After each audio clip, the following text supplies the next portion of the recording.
السلام علیکم، آپ دیکھ رہے ہیں پروگرام بات یہ ہے۔ میں ہوں عبید اللہ صدیقی۔ اختیار اور اقتدار کے لیے محاذ آرائی ہمیشہ سے ہی ہوتی آئی ہے۔ پارلیمان کی تحلیل ہوتے ہی آج سپریم کورٹ نے از خود نوٹس نظر ثانی کے قانون کو کالعدم قرار دے دیا۔ 3 رکنی بینچ نے 2 ماہ سے محفوظ فیصلہ سنایا اور اس فیصلے کے بعد بحث ہو رہی ہے کہ ریویو اینڈ ججمنٹس ایکٹ سے کیا کسی سیاسی شخصیت کو فائدہ ہو سکتا تھا؟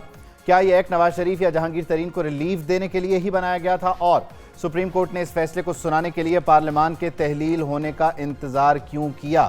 پارلیمان کیا ایسی قانون سازی کر سکتی ہے جس میں نظر ثانی کو ہی اپیل سمجھا جائے اور اس عدالتی فیصلے سے نواز شریف کی مشکلات بڑھ سکتی ہیں یا نہیں؟ اس کے علاوہ چیئرمین پی ٹی آئی کی اہلیہ کی مبینہ طور پر ایک ڈائری بھی سامنے آئی ہے اور اس ڈائری لیک میں حیرت انگیز انکشافات ہو رہے ہیں۔ اس ڈائری لیک سے پی ٹی آئی کی سیاست کو کتنا خطرہ ہو سکتا ہے، اور ساتھ ہی ساتھ ایک اور اہم معاملہ خیبر پختونخوا میں سیاسی وابستگی پر نگران کابینہ کے اراکین کو فارغ کر دیا گیا ہے۔ کیا الیکشن کمیشن آئندہ نگران سیٹ اپ میں بھی ایسے آپریشن کر سکتا ہے؟ ان تمام معاملات پر بات کریں گے۔ ہمارے ساتھ معزز مہمان موجود ہیں۔ اسٹوڈیوز میں 3 رکنی بینچ بٹھایا گیا ہے: نصیر واگا، رضوان رضی، سلمان عابد صاحب، جبکہ ہمیں ویڈیو لنک پہ جوائن کر رہے ہیں خالد فاروقی صاحب۔ رضوان رضی صاحب، آپ سے شروع کرتے ہیں۔ آج کے دن جو فیصلہ آیا ہے اس کے اندازے تو بہت سارے لوگ لگا کر بیٹھے ہوئے تھے، لیکن اس فیصلے کے آ جانے کے بعد کیا سمجھا جائے کہ یہ آخری لڑائی تھی اور جیت ان کی ہو گئی، جو شارع دستور پر اس وقت ہیں، اور جو چلے گئے وہ ہار گئے؟ دیکھیے، آپ نے ابھی فاروقی صاحب کو کہا ہے کہ وہ جوائن کریں گے، وہ اٹارنی جنرل ہیں جو کہ اس بینچ کی معاونت کریں گے۔ اچھا، تو اس لیے دیکھیے بات یہ ہے کہ یہ تمام لوگوں نے کہا کہ یہ فیصلہ، لیکن یہ بھی ابتدا میں واضح کر دینا ضروری ہے کہ یہ ہم خیال بینچ نہیں ہے جو اسٹوڈیو میں۔ ہاں، یہ فیصلہ جو تھا یہ واضح تھا۔ ایک اور قانون بھی بن چکا ہوا ہے جو اس کی زد میں نہیں آیا، اور وہ ہے کہ نااہلی کی اس لمٹ جو ہے وہ کم کر کے 5 سال کر دی گئی ہوئی ہے، اور جتنے بھی لوگ نااہل ہوئے ہیں جن کے بارے میں آپ فرما رہے تھے کہ ان کو فائدہ ہوگا، ان کا فائدہ اپنی جگہ کے اوپر برقرار ہے۔ یہ تارڑ صاحب نے فرمایا ہے، اعظم نذیر تارڑ صاحب نے، جو گزشتہ حکومت کے وزیر قانون رہے ہیں۔ اب اس فیصلے کے اوپر بھی نظر ثانی ہوگی اور یقیناً ہوگی، لیکن ظاہر ہے کہ کیئر ٹیکر گورنمنٹ فائل کر دے یا آئندہ 15 سپتمبر کے بعد ہو، کیونکہ ابھی تو اس کی کاپی ملنی ہے نا، آفیشیل کاپی ملنی ہے۔ آفیشیل کاپی کے اندر بھی 5 سے 6 دن کے دفتری اوقات لگتے ہیں، یعنی کہ 5 کے 6 دن کے ورکنگ ڈے لگتے ہیں۔ تو ابھی کوئی ہفتہ 10 دن اس کے اندر گزر جائیں گے تو یوں پھر اپیل فائل بھی ہو جائے گی۔ ایک اور بھی اگر آپ نے غور کیا ہو تو احسن اقبال صاحب کے خلاف 2016 کی ایک درخواست جو ہے، جو کہ سپریم کورٹ میں پینڈنگ پڑی ہوئی تھی، وہ بھی سماعت کے لیے مقرر ہو گئی ہے۔ تو شرع دستور پہ اور بھی بہت سارے فیصلے آئیں گے۔ ایک ابھی اور بھی فیصلہ باقی ہے، اور وہ ہے جس میں ریگولیشن آف دا بینچ جو تھا، جس کے تحت پریکٹس اینڈ پروسیجر والا، اس کے اوپر بھی فیصلہ دیا جانا ہے۔ میرا خیال ہے ابھی وہ ایڈجرنمنٹ میں گیا ہوا ہے، ہو سکتا ہے کہ آئندہ کے جو 35 گولڈن ڈیز ہیں ان کے اندر آ جائے وہ بھی فیصلہ۔ لیکن میرا نہیں خیال کہ جو اس وقت پولیٹیکل فلو ہے، اگرچہ میرے بھائی جو ہیں وہ اس کو پولیٹیکل فلو نہیں مانتے، لیکن جو بھی فلو ہے اس کے اندر ان فیصلوں کی کوئی خاص اہمیت ہوگی۔ نواز شریف صاحب کے بارے میں تازہ ترین اطلاع ہے کہ 15 سپتمبر کی ٹکٹ، افواہ ہے جی، اطلاع نہیں، افواہ ہے، سوشل میڈیا یہ افواہ ہے کہ 15 سپتمبر کی جی ان کی ٹکٹ بک ہو گئی ہے۔ یہ میرا خیال ہے کہ 1,01,576ویں مرتبہ انہوں نے ٹکٹ بک کروائی ہے پاکستان کی۔ ایک دفعہ تو وہ دبئی سے آ کے واپس بھی جا چکے ہوئے ہیں، اور کافی عرصہ اصل میں ان کے ڈاکٹرز انہیں کہتے ہیں دبئی تک کا سفر محفوظ ہے، آگے نہ آنا، آگے ان کے لیے شاید غیر محفوظ ہو جاتا ہے۔ اچھا، لیکن آپ کی ایک بات ہے رضوان رضی صاحب، آپ کہہ رہے ہیں کہ جو 5-10 دن کا پروسیجرل ٹائم ہے اس میں کاپی جاری ہوگی، ایک تفصیلی فیصلہ ہوگا، تو پھر موجودہ قانون جو انہوں نے بحال کیا ہے اس کے تحت 1 ماہ کے اندر اپیل ہونی ہوتی ہے۔ تو 1 ماہ کے اندر اگر اپیل ہوگی تو 35 دن باقی ہیں نا، یقینی طور پر۔ لیکن یہ جو 5 سے 10 دن والی آپ بات کر رہے ہیں نا، اس پہ سلمان عابد صاحب کی طرف میں جاؤں گا۔ سلمان عابد صاحب ڈیفینیٹلی اس بات سے ہی نگیٹ کریں گے، یہ کہتے ہوئے کہ یہ کون سی جج ہمایوں دلاور کی عدالت ہے کہ جس میں جو ہے وہ آدھے گھنٹے میں 30 صفحات کا فیصلہ بھی جاری ہو جائے۔ کیوں سلمان صاحب؟ میرا خیال ہے اب فیصلہ بھی آپ نے کر دیا تو پھر اب کمنٹری بھی آپ کی ہوگی۔ بات یہ ہے، میں تو آپ کو راستہ دکھا رہا ہوں، باقی آپ کی مرضی ہے۔ میں بتا رہا ہوں، بات یہ ہے کہ یہ فیصلہ تو متوقع تھا، سب کو پتا تھا کہ یہ فیصلہ آنا ہے۔ البتہ ٹائمنگ بڑی امپورٹنٹ ہے۔ جب پارلیمنٹ گئی ہے تو پارلیمنٹ کے جانے کے فوراً بات کیا گیا تاکہ یہ آگے چیلنج بھی اس طرح سے پارلیمنٹ میں نہ جا سکے یا کوئی فردر اس کے اوپر کوئی بات چیت نہ ہو سکے۔ اب آپشن تو 2 ہی ہے نا جی۔ ایک آپشن یہ ہے کہ آپ اس کی رائٹ آف اپیل کی طرف جائیں گے، جاتے ہیں نہیں جاتے ہیں، یہ فیصلہ تو اس جو جن لوگوں نے کرنا ہے وہ کرنا ہے. نظر ثانی. دوسرا جو معاملہ ہے کہ یہ معاملہ چلا گیا اگلی پارلیمنٹ کے اوپر. اگلی پارلیمنٹ آئے گی, کب آئے گی وہ دیکھ لیں گے, پھر وہ چاہے تو یہ کام کر سکتی ہے. اتنی دیر تک صبر ہو جائے. اس وقت تک جو صبر ہے وہ لازم ہے. اور کیا کریں گے, صبر کر لیتے ہیں اسی طرح جس طرح سے. اس کی وجہ یہ ہے نا, اس کی وجہ یہ آپشن کیا ہے اس کے علاوہ. اچھا اب یہ کہنا ہے جی 15 سپتمبر کے بعد نئے جو چیف جسٹس آئیں گے وہ شاید کوئی انقلاب کا ڈنڈا اٹھا لیں گے, اور وہ آتے ہی اٹھانا تو انصاف کا چاہیے. جی انصاف کا ڈنڈا تو ساری 74 سال سے ہم نے اٹھایا ہوا ہے, اور اسی انصاف کے اندر ہی انصاف ہو رہا ہے. وہ سب دیکھ رہے ہیں, وہ تو کوئی ٹکی چھپی بات نہیں. اب جو انصاف ہو رہا ہے اس سے بھی آپ مطمئن نہیں ہیں. دیکھیں بات یہ ہے کہ کوئی مطمئن ہے تو بتا دیں. پاکستان کی عدالتیں جس طرح سے آپریٹ ہوتی ہیں, اس تو کسی سے بھی جا کے باہر نکل کے پوچھ لیں آپ مائک اٹھا کے, وہ بتا دیں گے کہ پاکستان میں عدالتیں کتنی اور انصاف ہے. مجھے کہنے کی ضرورت کیا ہے, جو نمبر اس وقت انٹرنیشنل رینکنگ میں وہ بھی ہمارے سامنے موجود ہے. میں ذرا خالد فاروقی صاحب کو بھی شامل گفتگو کر لیتا ہوں. خالد صاحب, آپ نے جو ہمارے معزز مہمان ہیں دونوں, رضوان رضی صاحب اور سلمان عابد صاحب, ان کی رائے سن لی ہے. وہ یہ کہہ رہے ہیں سلمان عابد صاحب کہ پارلیمنٹ جو ہے وہاں سے اس کو چیلنج نہ کیا جا سکے. پارلیمنٹ کی تو مانی نہیں جا رہی تھی, پارلیمنٹ کو اس حد تک بیک فٹ پہ لے جایا گیا کہ انہیں توہین پارلیمنٹ کے قانون کے ذریعے, کمیٹیوں کے ذریعے معاملات کو لے کر جانا پڑا, اور پھر بھی یہ انتظار کیا کہ پارلیمنٹ گھر چلی جائے پھر ہم فیصلہ کرتے ہیں. تو کہیں نہ کہیں ڈر تو تھا, لیکن یہ بھی طے تھا کہ ہم نے کرنا کیا ہے. دیکھیے سب سے پہلی بات تو یہ ہے کہ ہمیں دیکھنا یہ ہے کہ اس ایکٹ میں تھا کیا جسے انہوں نے کالعدم قرار دیا, اور پارلیمنٹ نے کون سی ایسی توہین کر دی تھی آئین کی جس کی وجہ سے سپریم کورٹ کو یہ فیصلہ دینا پڑا.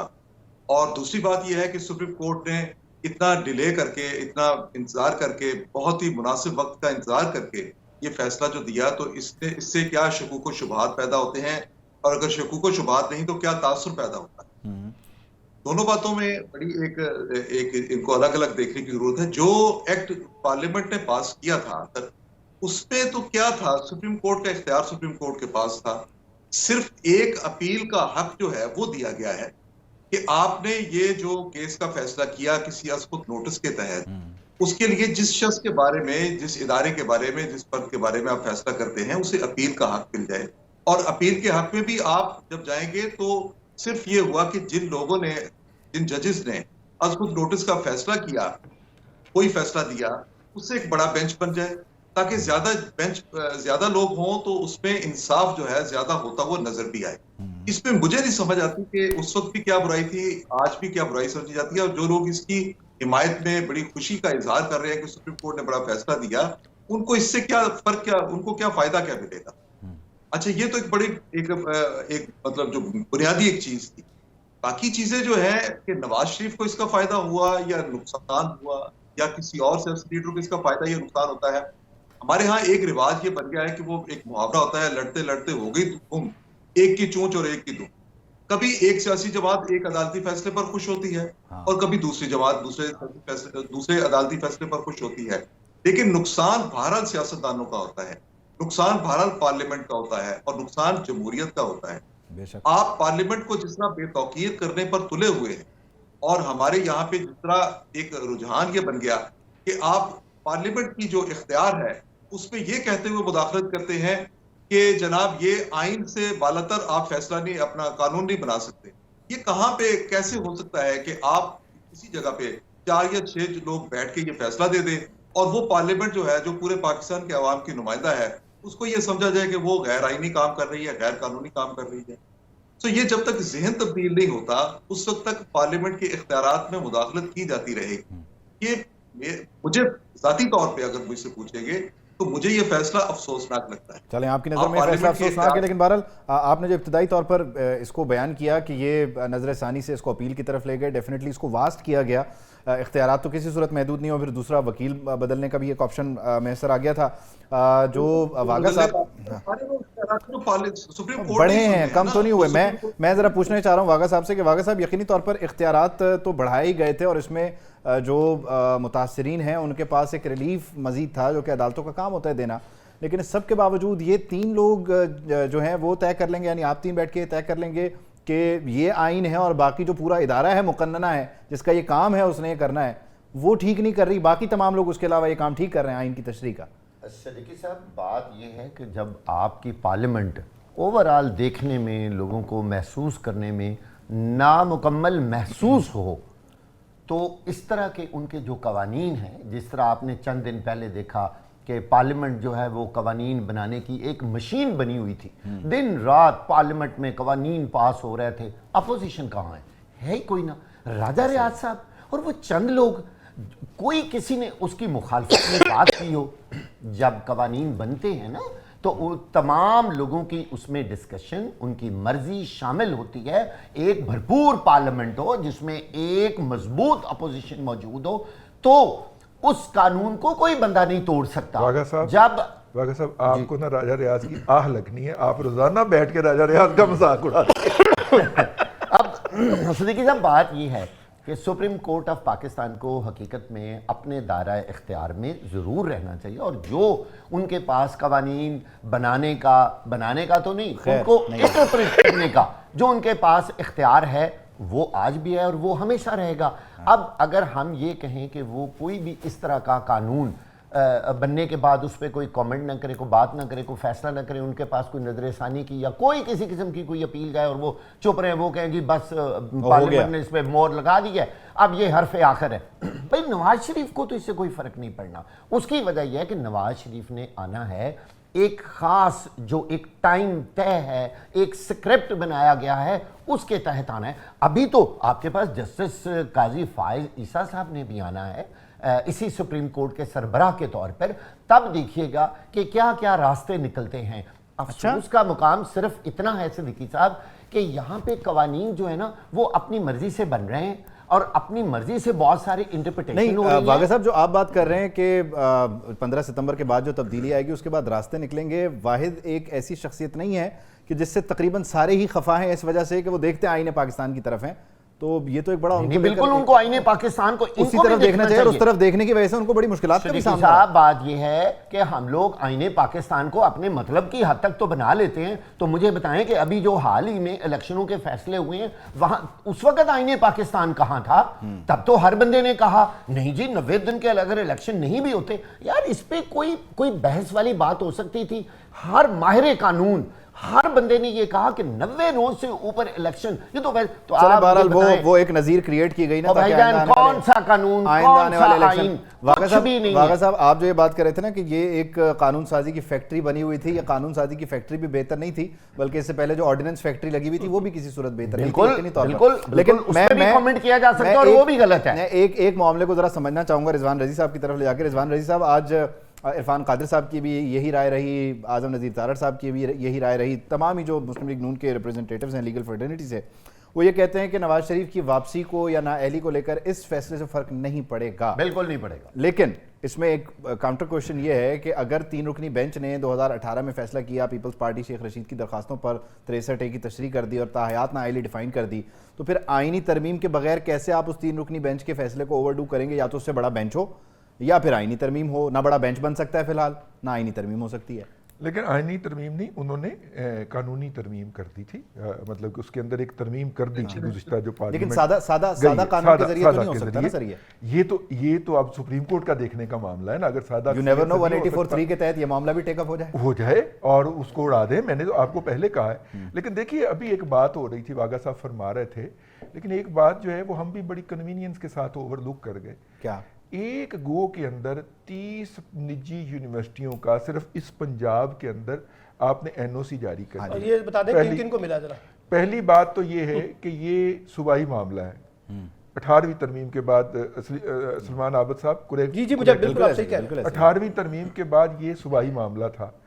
آپ نے وفاق کے لیول کے اوپر بلڈوز کیا، اور اس سے پہلے میریٹ میں جو سودے بازیاں ہو رہی تھیں، سر بلڈوز بھی سیاسی رشوت دی ہے، سیدھی طرح کہیں نہیں وہ تو الیکشن ایئر میں رضوان رضی صاحب یہ بڑا وہاں پہ ہوٹل نارمل نہیں ہو لابی میں بیٹھ کے لوگ بات کر رہے تھے کہ اتنے دیں تو ہم آج ہی اس بل کے اندر آپ کی یونیورسٹی کا نام بھی ڈلوا دیتے ہیں، ٹھیک ہے۔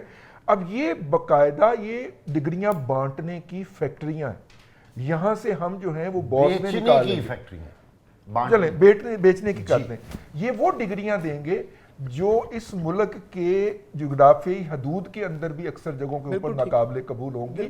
وہ جا کے آپ کہیں کہ آپ کے ہیومن ریسورس باہر جائیں اور وہاں پہ کام کریں، تو میرا خیال ہے کہ ہمیں being a responsible citizen of Pakistan اپنے بچوں کے مستقبل کے حوالے سے صحیح، یہ جو ڈکیتی ہوئی ہے، یہ جو چوری کے ڈکیتی کے لائسنس دیے گئے ہیں 30 لوگوں کو، اس کے اوپر بھی بات کرنی چاہیے. یقینی طور پر کر لیں گے، لیکن مجھے ابھی یہ سمجھ نہیں آ رہا کہ یہ، چلیں سلمان عابد صاحب سے پوچھ لیتے ہیں کہ سلمان عابد صاحب، یہ جو ساری صورتحال ہے اس میں آپ کو آج کے فیصلے کو دیکھ کر یہ تو نہیں لگ رہا کہ کہیں لندن والوں کے ساتھ ہاتھ ہو گیا؟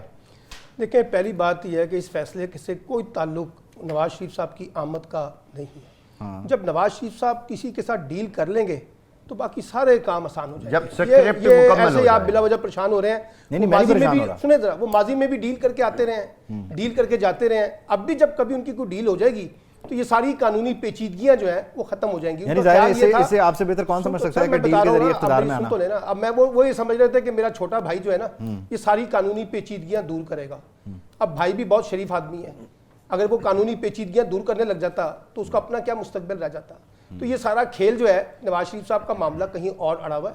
جب وہاں چیزیں طے ہوں گی تو وہ آ جائیں گے. ابھی فی الحال وہ چیزیں طے نہیں ہو پا رہی، جس کی وجہ سے یہ قانونی پیچیدگیاں جو ہیں ان کے اوپر رہیں گی اور وہ کرتے رہیں گے. میں صرف ایک وضاحت کر دوں، ماشاءاللہ مریم اورنگزیب کو بھی مبارک ہو کہ ان کی والدہ کو بھی کچھ یونیورسٹیاں مل گئی ہیں. ٹھیک ہے نا، چودھری ذوالفقار صاحب ہیں کوئی MNA، ان کو بھی مل گئی ہیں.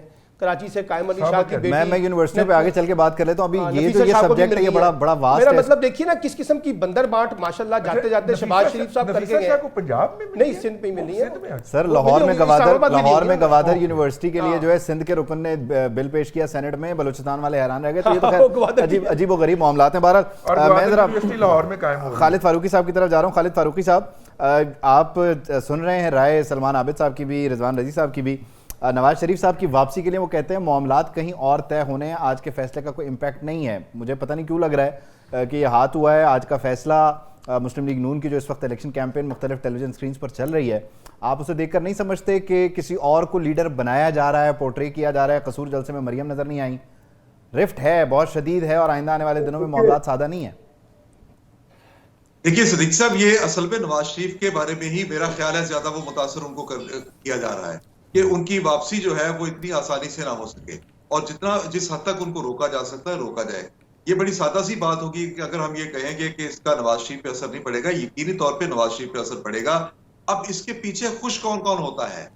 جس طرف ہمارے دوست اشارہ کر رہے ہیں، ہو سکتا ہے کہ وہاں خوشی ہو، لیکن بنیادی طور پہ عدلیہ نے یہ جو فیصلہ دیا ہے، اس سے جو مجھے اس وقت سب سے زیادہ متاثر شخص نظر آتا ہے، اور بڑی ٹائمنگ دیکھیے اس کی کیسی ہے کہ پارلیمنٹ جب فارغ ہو گئی، پارلیمنٹ تحلیل ہو گئی، اپنا قومی اسمبلی تحلیل ہو گئی، تو اس کے بعد یہ فیصلہ دیا گیا. اور اس فیصلے میں جب یہ ترمیم ہوئی تھی، ایکٹ میں ترمیم ہوئی تھی، تو تب یہ کہا گیا تھا کہ اس سے نواز شریف کو فائدہ ہوگا. اگر اس وقت یہ خیال تھا کہ نواز شریف کو فائدہ ہے، تو آج جب یہ فائدہ ختم کیا گیا ہے تو یقینی طور پہ انہی کا فائدہ ختم کیا گیا ہے. میں تو جو بنیادی چیز ہے وہ یہ سمجھتا ہوں کہ کیا ہماری جوڈیشری کو اور ہماری پارلیمنٹ کو اسی لڑائی میں رہنا ہے؟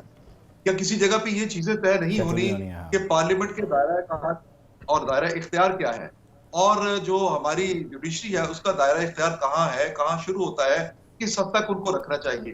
یہ جو جوڈیشل ایکٹیویزم کا کھیل افتخار چودھری صاحب نے شروع کیا تھا، یہ تھمنے کا نام نہیں لے رہا. اچھا، اس صورتحال میں ذرا آپ چاروں کی طرف ایک سوال لانا چاہ رہا ہوں، پھر مجھے بریک کی طرف جانا ہے. کوشش کیجیے کہ مختصراً جواب دیں، وقت کی کمی ہے. خالد صاحب آپ سے شروع کرتے ہیں کہ موجودہ صورتحال میں تجاوز اختیارات سے پارلیمان نے کیا یا پھر عدلیہ نے؟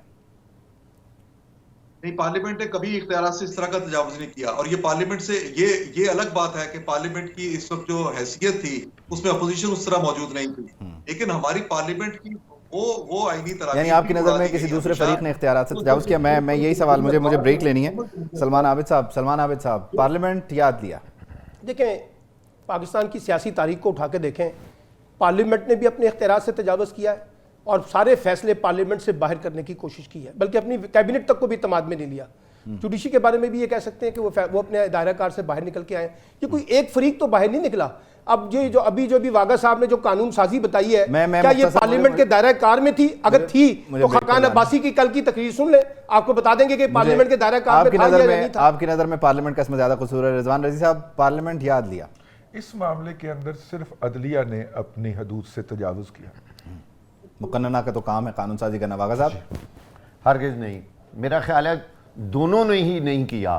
جنہوں نے کیا ہے اور جو کر رہے ہیں اور جو کروا رہے ہیں، نہ آپ بتا سکتے ہیں